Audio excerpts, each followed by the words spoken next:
Hello everybody, welcome back to a brand new video. This is your boy, the Chaotic One. Before I get started, I just want to say, go follow my Twitter. Yes, I have a Twitter. It's at Chaotic Politics, chaotic with a K. It's the same thing as my YouTube name. Go follow me. I need more followers. Thank you.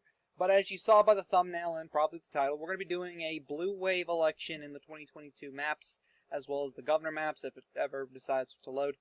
But what if these, Republicans see a civil war, breaks down, and fails? Pretty much saying, hey, since voters might say, hey, since there's two sides fighting, I'm just going to vote Democrat, or I'm not going to turn out at all, which only gives Democrats the advantage, causing a blue wave. So let's fill out the safe states, of course. Colorado would be safe in this instant, of course. Maryland, Connecticut, Vermont. New Hampshire really depends if Chris Sununu's running. I'm going to say he does, just in this case. So these states are safe now. Safe Republican states: Utah, Idaho, North Dakota, South Dakota. Actually, not South Dakota. I'll explain why here in a second. Oklahoma. I want to say Kansas because Kansas as well, because Jerry Moran is very popular in the state. Let's see here. Arkansas, Louisiana, these seats stay safe. Alabama, South Carolina, stay safe. Kentucky, Indiana. So those are your safe states, 46 to 41. Now let's do our likely Republican states. First likely Republican state of Alaska. Actually, no, not state of Alaska. I'm actually going to swerve you with Alaska here in a second. South Dakota is actually going to be likely. I say this because if Democrats run Billy Sutton and Republicans have very low turnout or end up voting Democrat because traditional Democrats or traditional Republicans don't like Trump and want to vote Democrat, a bunch of complicated stuff that I don't want to get into because I feel like I'm in the middle of it all. This is not it. I can't wait to be a part of these great names someday and have my own logo. Won't happen for a while, but it's fine. There we go. But Billy Sutton did so well against Kristi Noem. He's a good candidate for South Dakota. He really is. And if you were to put him against John Thune, he won't do as well. But he's in a situation in a blue wave 2022, he might still do well enough to get it under 10. Another likely our state, Missouri. This is with Eric Greitens. I think Mark McCloskey's gonna end up winning the nomination. Let's just say that it'll be safe with either way. More likely are, I think that's all I think South Dakota's the only likely our state. So likely D states. First off with Nevada. Catherine Cortez Masto, very popular in the state of Nevada. I think she's going to win no matter what. Republicans will have to file a very strong candidate, and Catherine Cortez Masto would have to run a very terrible re-election campaign, which I don't think will happen. She's a strong incumbent. There's little to no doubt that I think she'll win, and in a blue wave, I think she'd win by 5 points or more. Same thing with Mark Kelly in Arizona, a moderate Democrat. Not on the level of Kyrsten Sinema, of course. She's more of a moderate than he is. He votes pretty much on party lines. He's like a John Tester, but John Tester is going to lose in 2024 more likely than not, probably to Greg Gianforte if he decides to run, which I think he will. But it works in Arizona. It works in my opinion. And it's very hard to beat an astronaut, whether you believe that or not. It's very hard to do so. I think he'd win by 7 points and a blue wave.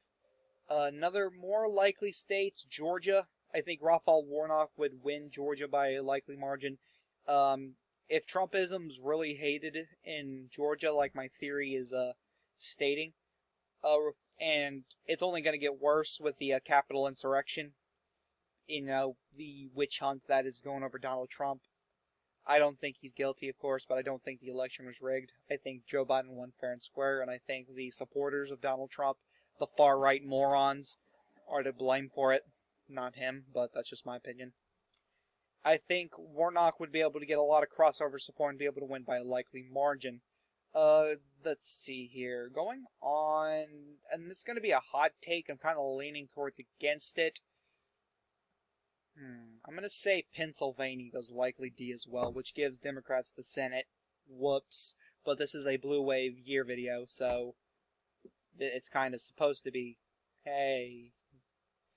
John Fetterman's a really good candidate, good, very popular in the rural areas, and if you give him someone like Kathy Barnett, who plays identity politics too fucking much, I follow her. Oh my god, she plays identity politics so much. I like Kathy Barnett, but please stop with identity politics. Bring out policy, please. That's what I like, and I like you. I like some of your policies, but don't play identity politics, or I'll go support someone else. Probably Sean Parnell. Or if you run him against Sean Parnell, for example, just if you run him against any Republican right now, Everett Stern, Sean Parnell, Kathy Barnett, in a blue wave year, he probably wins by 6 or 7. Big dude equals safety. In this case, big dude equals likely D. Going on to lean Republican states. First, we got Iowa. Yeah. Chuck Grassley. You know what? With Chuck Grassley, it'd probably be safe either way. So, my mistake. Like, Chuck Grassley's just really popular, and even in the blue wave, I think he'd be able to win by a safe margin. Just my opinion. I'm gonna say Florida because I think even in a blue wave year, Ron DeSantis would still win, and Val Demings is just a shit candidate.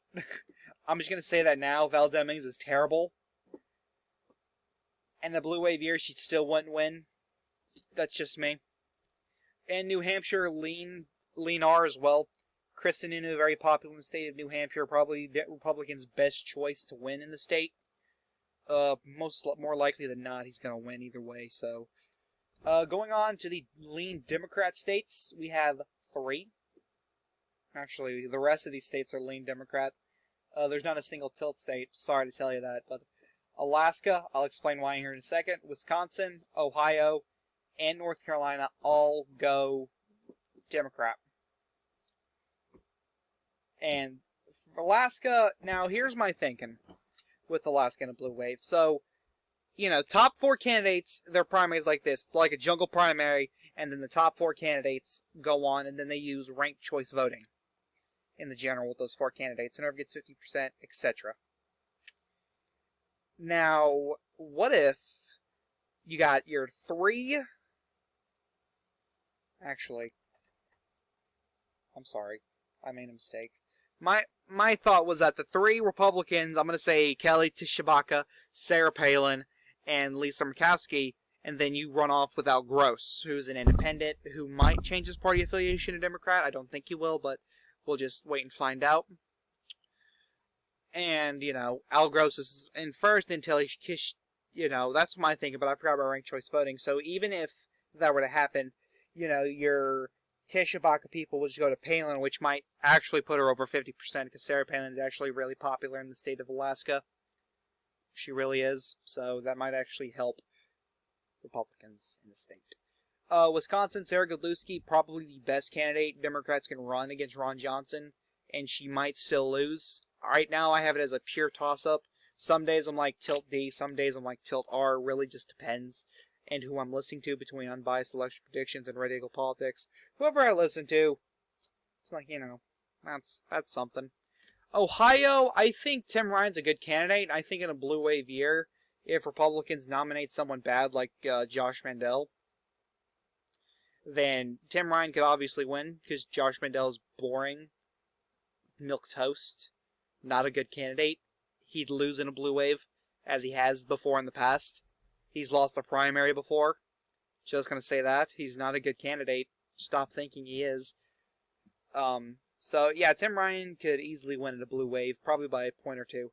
North Carolina, Cherry Beasley could probably beat Pat McCrory, Mark Walker, Ted Budd, probably Laura Trump in a blue wave. Probably. She could probably beat Pat McCrory in a red wave, if we're being honest here. If not, she'd lose barely. But anyway, that's the Senate part of things. 53 to 47 for Democrats. Now we go on to the governor side of things, and I guess it's not wanting to load. Be right back. I don't know why, but Yapames has been doing this to me all day. So I guess we're not going to do the governor predictions, but just know that in a blue wave, Democrats would win easily a majority in the national governorships. let's look up how long it's been since they did. When was the last time Democrats had the majority of governor's seats? I guess that's a way we do it. Oh, flip. So the last time Democrats had a majority was in 2010. They had 26 seats. Okay. There were 26. They had 26 seats, and of course, we all know the red wave of 2010. They lost them to the Republicans, and ever since 2010, Republicans have had the majority. So that's, has it loaded? No. So 2010 was the last time Democrats had the majority. It's been 12 years. Well, as of now, 11, but we know that's not going to change. Republicans will still have the majority. But anyway, guys, this is the Catacomb saying, peace.